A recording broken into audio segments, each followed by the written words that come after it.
Student होते हुए अपने खर्चे भी पूरे करने हैं, घर वालों को भी सपोर्ट करना है, लेकिन समझ नहीं आ रहा कि पैसे कैसे बचाएं। हर महीने के आखिर में या इवन उससे पहले अकाउंट ज़ीरो या नेगेटिव हो जाता है। क्या जर्मनी में फाइनेंसिस की टेंशन आपकी रातों की नींद उड़ा ले गई है?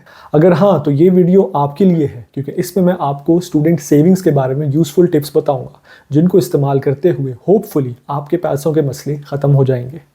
हेलो लीबे फ्रेंडे, कैसे हैं आप सब? आई होप आप सब लोग ठीक होंगे। अगर आपको मेरी वीडियो से बेनिफिट मिल रहा है तो मेरे चैनल को सब्सक्राइब कीजिए, इस वीडियो को लाइक कीजिए, कमेंट कीजिए और अपने फ्रेंड्स के साथ शेयर कीजिए। एक इंटरनेशनल स्टूडेंट के लिए सबसे खुशी का टाइम वो होता है जब उसका जर्मनी का वीज़ा लगता है, लेकिन यहाँ पहुँचते ही जब आपके खर्चे शुरू होते हैं तो आपको लगता है कि जर्मन ड्रीम लाइफ अचीव करना कोई एक आसान काम नहीं है। आपका पर्पस जर्मनी में होता है स्टडी करना, लेकिन आप यहाँ पे साथ साथ एक नए कल्चर और एक पूरी नई दुनिया में सेटल भी हो रहे होते हो, तो आपको स्टडीज़ के साथ और भी बहुत सारी चीज़ें लेके चलनी होती हैं, और उनमें से एक मेजर कंपोनेंट आपकी ज़िंदगी का यहाँ पे होता है आपके फाइनेंसेस। स्टूडेंट होते हुए आपके लिए अपने फाइनेंसेस मैनेज करना बहुत इंपॉर्टेंट होता है। अगर आप अपने फाइनेंसेस अपने कंट्रोल में ले आते हैं तो जर्मनी में आपकी स्टूडेंट लाइफ का एक बहुत बड़ा स्ट्रेस खत्म हो जाता है। ऑन दी अदर हैंड, अगर आपके फाइनेंसेस आपके कंट्रोल में नहीं होते तो जर्मनी में आपकी ज़िंदगी बहुत मुश्किल हो सकती है, और इसके बहुत से एग्जांपल्स अनफॉर्चुनेटली मैंने खुद अपनी लाइफ में देखे हैं। इसकी नेगेटिव इफेक्ट सिर्फ आपकी स्टडीज़ पे नहीं बल्कि आपकी मेंटल हेल्थ पे भी पड़ते हैं। सेविंग्स करके आप खुद को एक बहुत बड़े मेंटल स्ट्रेस से बचा लेते हो। सेविंग्स के दो एस्पेक्ट्स हैं, एक है आपके एक्सपेंसेस और दूसरा है आपकी अर्निंग्स। अगर आपके एक्सपेंसेस आपकी मंथली अर्निंग्स से कम रहते हैं तो आप सेव कर सकते हो, और अगर आपके मंथली एक्सपेंसेस आपकी अर्निंग्स से ज़्यादा हो जाते हैं तो आप एक डेफिसिट में चले जाते हो, और जिसके बाद आपकी ज़िंदगी में मुश्किलात शुरू हो जाती हैं। तो आपने वो कोशिश करनी है कि एवरी मंथ आपके एक्सपेंसेस आपकी मंथली अर्निंग्स से कम हो। सेविंग्स का सबसे पहला स्टेप ये होता है कि आपको ये पता हो कम से कम कि आपकी अर्निंग्स कितनी है और आपके एक्सपेंसेस कितने हैं। अर्निंग्स फिगर आउट करना तो बहुत आसान है कि जो आपकी जॉब है या आपके मंथली ब्लॉक्ड अकाउंट में जो पैसे आ रहे हैं वो आपकी अर्निंग्स होते हैं, लेकिन एक्सपेंसेस वो होते हैं जिनका आपके माइंड में आइडिया नहीं रहता। सबसे पहला स्टेप ये होता है कि आप अपने सामने लिखो कि आपके अर्निंग्स और एक्सपेंसेस कितने हैं, और इस काम को कहते हैं बजटिंग। बजट बनाना एक स्टूडेंट के लिए सबसे इंपॉर्टेंट फैक्टर होता है अपने फाइनेंसेस को कंट्रोल में लाने के लिए। अगर आप अपने एक एक एक्सपेंस को लिखते हो और हर महीने एनालाइज करते हो तो आप टारगेटेड तरीके से अपनी सेविंग्स इंप्रूव कर सकते हो। तो मेरी टिप नंबर 1 अपनी सेविंग्स को इंक्रीज़ करने के लिए ये है कि आप एवरी मंथ अपना एक बजट बनाओ।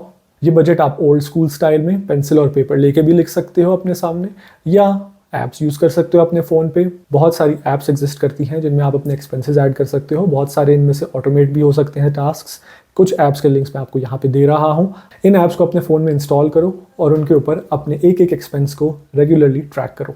जर्मनी में एज एन इंटरनेशनल स्टूडेंट आपके क्या क्या एक्सपेंसेस हो सकते हैं ये मैंने आपको डिटेल में अपनी इस वीडियो में बताया है, जिसका लिंक मैं यहाँ पे आपको दिखा रहा हूँ। अगर आपने वीडियो नहीं देखी तो सबसे पहले इस वीडियो को जाके देखें।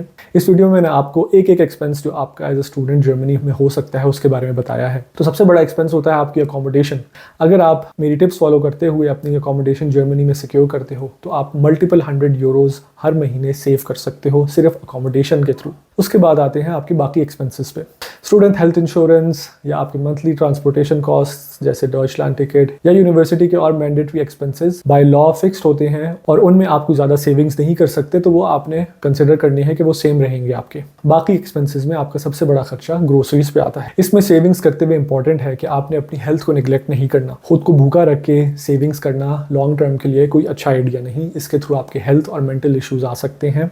तो इसमें मैं आपको ये तो रेकमेंड नहीं करूंगा कि आप खाना पीना छोड़ दें, लेकिन स्मार्ट शॉपिंग के थ्रू आप अपने ग्रोसरीज के मंथली एक्सपेंसेस बहुत ड्रास्टिकली रिड्यूस कर सकते हैं। तो आपने देखना है कि कौन सी चीज़ की सुपरमार्केट में डिस्काउंट पे किस वीक में अवेलेबल है। इसको जर्मन में कहते हैं अनगेबोट। तो इन ऑफर्स को ट्रैक करते हुए आप हाई क्वालिटी प्रोडक्ट्स भी कम प्राइसेस में खरीद सकते हो और अपने ग्रोसरीज के एक्सपेंसेस को कम कर सकते हो। नेम ब्रांड प्रोडक्ट्स की जगह जो सुपरमार्केट्स के अपने स्टोर ब्रांड्स होते हैं उन प्रोडक्ट्स को खरीदते हुए आप अपने ग्रोसरीज का बिल और रिड्यूस कर सकते हो। स्टोर ब्रांड प्रोडक्ट्स क्वालिटी में नेम ब्रांड प्रोडक्ट्स से कोई कम नहीं होती। मैं जर्मनी में 17 ईयर से रह रहा हूँ और अभी भी मैं स्टोर ब्रांड प्रोडक्ट्स यूज़ करता हूँ। नेम ब्रांड प्रोडक्ट्स के पास में नहीं जाता। इसके थ्रू मैं अपने ग्रोसरीज का बिल कम रखता हूँ। तो नेक्स्ट टिप, ईटिंग आउट। यहाँ पे भी आपका बहुत पोटेंशियल है अपनी सेविंग्स को इंक्रीज करने का। देसी लोगों को अच्छा खाना खाने का बहुत शौक होता है और जर्मनी में आपको आके यहाँ पे बहुत सारे ऑप्शंस भी मिलते हैं। लेकिन जैसे मैंने आपको अपनी स्टूडेंट बजट की वीडियो में बताया था, ईटिंग आउट जर्मनी में एक बहुत एक्सपेंसिव हॉबी है। इवन अगर आप एक पेस्ट्री और कॉफ़ी लेते हो तो जर्मनी में आपको बहुत एक्सपेंसिव पड़ता है। इसीलिए एक एक चीज़ जो आप खुद नहीं बना रहे और बाहर से खा रहे हो तो आपको उस बारे में सोचना चाहिए कि क्या आपके लिए वाकई नेसेसरी है, क्योंकि इसके थ्रू आप अपना एक बहुत बड़ा सेविंग्स पोटेंशियल लूज करते हो। रेस्टोरेंट्स में यहाँ पे खाना खाना बहुत एक्सपेंसिव होता है। 25 to 50 यूरोज़ पर पर्सन पर मील आपको पड़ जाता है। अगर आप यहाँ पे किसी रेस्टोरेंट में खाना खाते हो तो वो तो आपको बिल्कुल भी नहीं करना चाहिए। इसका ऑल्टरनेटिव ये होता है कि आप खुद से कुकिंग करो। अगर आपने अपने फ्रेंड्स के साथ हैंग आउट करना है, अच्छा टाइम गुजारना है, तो उसके लिए भी मैं आपको सजेस्ट करूंगा कि आप अपने किचन में उनको इन्वाइट करो, तो इंग्रेडिएंट्स लेके उसको खुद से आप कुक करो। अपने फ्रेंड्स के साथ ये कुकिंग एक्टिविटी आपके लिए एक बहुत इंजॉयबल एक्सपीरियंस हो जाता है। इसके लिए आप लुक फॉरवर्ड करते हो और इसमें न सिर्फ आप एक अच्छा टाइम गुजारते हो, इसके एंड पे आपको एक बहुत मज़े का मील मिल जाता है और इसमें आपका खर्चा भी बहुत कम होता है। नेक्स्ट जो खर्चे हैं उनमें मोबाइल कॉन्ट्रैक्ट्स और आपकी गैजेट्स हैं। मोबाइल्स के लिए मैं आपको सजेस्ट करूंगा कि आप एक अच्छा सर्विस प्रोवाइडर लो जिसके बहुत ज़्यादा कॉस्ट्स नहीं आती। ये मैं आपको कुछ वेबसाइट्स दे रहा हूँ, यहाँ पे आप अच्छे मोबाइल कॉन्ट्रैक्ट्स देख सकते हो। जर्मनी में इलेक्ट्रॉनिक्स जनरली एक्सपेंसिव होते हैं, तो मैं आपको सजेस्ट नहीं करूँगा कि आप अपना फ़ोन यहाँ से ख़रीदो। अगर आप यहाँ से ख़रीदते भी हो तो आप latest iPhone max pro phone ना ख़रीदो, एक स्टेबल अच्छा फ़ोन ख़रीदो जिसके फ़ीचर्स आपके लिए काफ़ी हैं। इसके थ्रू भी आप बहुत ज़्यादा सेविंग्स कर सकते हो। एक और एक्सपेंस जो आपका होता है वो क्लोथिंग और शूज़ हैं। क्लोथिंग के बारे में मेरा ये ओपिनियन है कि पाकिस्तान, इंडिया, बांग्लादेश, अफ़गानिस्तान वगैरह में आपको बहुत अच्छे कपड़े अच्छी प्राइसेस पे मिल जाते हैं। अगर आपके लिए पॉसिबल है तो अपनी सारी क्लोथ्स की शॉपिंग आप अपने होम कंट्री से करो। जर्मनी में जो आपको शॉपिंग करनी चाहिए वो यहाँ के विंटर सर्वाइव करने के लिए एक अच्छी जैकेट और अच्छे स्नो बूट्स हैं। ये डेफिनेटली आपको यहाँ पे अच्छी क्वालिटी में मिलते हैं, तो वो आप यहाँ से ख़रीद सकते हो। अगर आपका गोल अपनी सेविंग्स इंप्रूव करना है तो यहाँ पे आप महंगे ब्रांड्स की रेस में ना पड़ो। एज एन इंटरनेशनल स्टूडेंट आपको कोई ज़रूरत नहीं होती यहाँ पे गुची और प्राडा के मोस्ट एक्सपेंसिव ब्रांड्स खरीदने की, तो इन शॉप से तो आप दूर ही रहो। तो हमने सेविंग्स का एक एस्पेक्ट जो कि एक्सपेंसेस है वो तो कंसिडर कर लिया है। अब हम दूसरे एस्पेक्ट की तरफ आते हैं, वो है आपकी अर्निंग्स। इंटरनेशनल स्टूडेंट होते हुए आप यहाँ पे अर्निंग अपनी किस तरह कर सकते हो, वो है थ्रू स्टूडेंट जॉब्स। जर्मनी में इंटरनेशनल स्टूडेंट होते हुए आप कौन कौन सी स्टूडेंट जॉब्स कर सकते हो उसके बारे में मैंने आपको एक डिटेल्ड एनालिसिस दिया है। उसके लिए मैंने आपको ये वीडियो सजेस्ट करूंगा, ये वीडियो जाके देखो। सारे ऑप्शंस आपको नजर आएंगे कि आप एज ए स्टूडेंट क्या क्या जर्मनी में जॉब्स कर सकते हो। उसमें अगर आपने अर्निंग्स अपनी बढ़ानी है तो आप अपनी पर आवर अर्निंग्स मैक्सिमाइज करने की कोशिश करो। उसका फायदा ये होगा कि आप कम से कम टाइम स्पेंड करते हुए मैक्सिमम अर्निंग्स ले सकते हो। एक एस्पेक्ट जो आपकी अर्निंग्स को कम करता है जर्मनी में वो है टैक्स।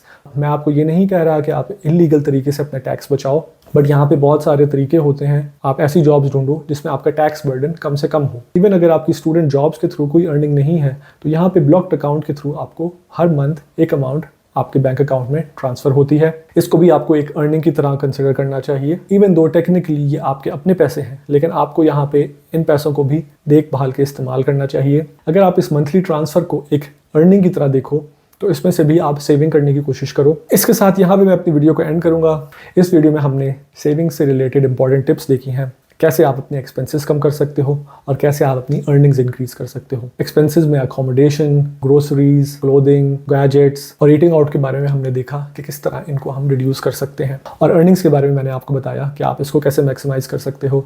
आप अपनी पर आवर वेज को मैक्सिमाइज करो और टैक्स बर्डन को रिड्यूस करो। इसके साथ मैं अपनी वीडियो को एंड करता हूँ। Thank you for watching and stay tuned for my next video.